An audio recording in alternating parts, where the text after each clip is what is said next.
ആറ്റിങ്ങലിലെ BJP സ്ഥാനാർത്ഥി V മുരളീധരനെതിരെ തെരഞ്ഞെടുപ്പ് കമ്മീഷനെ സമീപിച്ച് എൽ.ഡി.എഫ്. പ്രചാരണ ബോർഡുകളിൽ മതചിഹ്നം ഉപയോഗിച്ചെന്നാണ് പരാതി. വിവാദമായതിനു പിന്നാലെ നേരത്തെ ഫ്ലക്സുകൾ നീക്കം ചെയ്തിരുന്നു. വിശദാംശങ്ങളുമായി ചേരുന്നത് വി ജയശങ്കറാണ്. ജയശങ്കർ, എന്തായാലും തെരഞ്ഞെടുപ്പ് പെരുമാറ്റച്ചട്ടങ്ങളിൽ വളരെ വ്യക്തമായി പറയുന്ന കാര്യമാണ് ലംഘിക്കപ്പെട്ടതെന്ന പരാതിയാണോ എൽ.ഡി.എഫ് ഉന്നയിച്ചിരിക്കുന്നത്? ഈ പരാതി ഏത് രീതിയിലായിരിക്കും തെരഞ്ഞെടുപ്പ് കമ്മീഷൻ കൈകാര്യം ചെയ്യുക?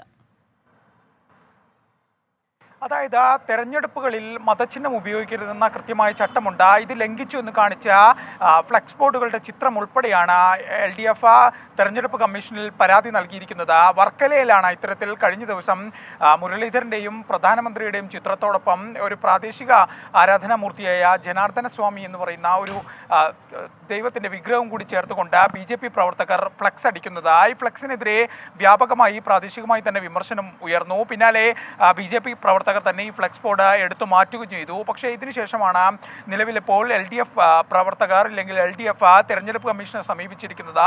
ഇത് ഗുരുതര ചട്ടലംഘനമാണ്. മതചിഹ്നം ഉപയോഗിക്കരുതെന്ന നിർദ്ദേശമിരിക്കെ ഇത് ഉപയോഗിച്ച ഒരു പ്രത്യേക വിഭാഗത്തിൽ നിന്നുള്ള വോട്ട് നേടാൻ സ്ഥാനാർത്ഥി ശ്രമിച്ചു എന്നാണ് തെരഞ്ഞെടുപ്പ് കമ്മീഷന് നൽകിയിരിക്കുന്ന പരാതി.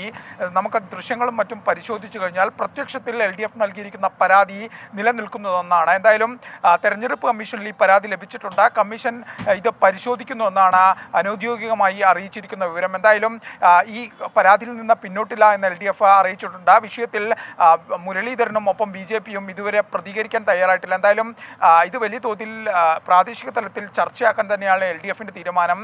ഇത്തരത്തിലുള്ള മതചിഹ്നങ്ങൾ ഉപയോഗിച്ചുകൊണ്ടുള്ള പ്രചരണം ഒരു തരത്തിലും നടത്താൻ അനുവദിക്കില്ല എന്നും LDF നേതൃത്വം വ്യക്തമാക്കുന്നുണ്ട്. ക്രിസ്റ്റീന. ശരി, തിരുവനന്തപുരത്ത് നിന്ന് വിശദാംശങ്ങൾ നൽകിയത് വി ജയശങ്കറാണ്.